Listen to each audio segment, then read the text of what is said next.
Next topic हमारे पास क्या है, डिसइक्विलिब्रियम। अब डिसइक्विलिब्रियम कंडीशंस बतानी है, impact of change in demand and supply. अब डिसइक्विलिब्रियम कंडीशंस कब होंगी, यानी कि जब इक्विलिब्रियम की सिचुएशन नहीं है। इक्विलिब्रियम की हमने सिचुएशन में क्या सीखा था कि जहां पे जो डिमांड है फॉरेन एक्सचेंज की और जो फॉरेन एक्सचेंज की सप्लाई है वो एक दूसरे के बराबर है।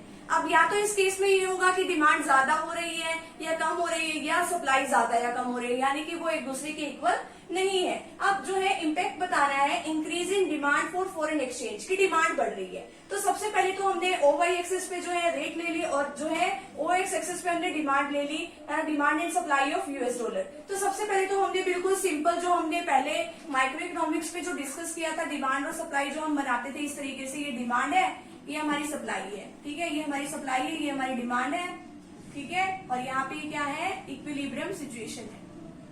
तो यहाँ पे ये पहले प्राइस डिसाइड होता था, फॉरेन एक्सचेंज का क्या डिसाइड होगा, रेट डिसाइड होगा।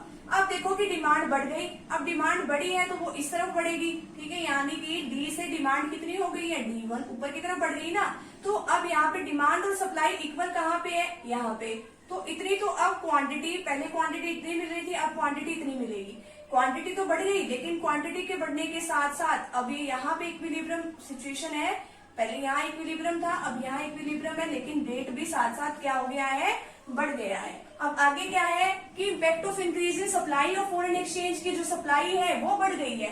अब जो सप्लाई बढ़ती है तो किस तरीके से बढ़ेगी, पहले जो सिंपल टर्म्स में ये डिमांड कर्व है, ये हमारा सप्लाई कर्व है, ठीक है, इतना बनाना है हमने, और ये इक्विलिब्रियम पॉइंट है, यहाँ पे ये हमारा इक्विलिब्रियम पॉइंट है, तो ये इतनी रेट है।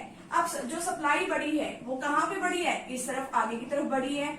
अब जो सप्लाई के बढ़ने से डिमांड और सप्लाई यहाँ पे इक्वल है, तो अब ये क्वांटिटी पहले क्या थी, अब Q1, क्वांटिटी तो बढ़ गई।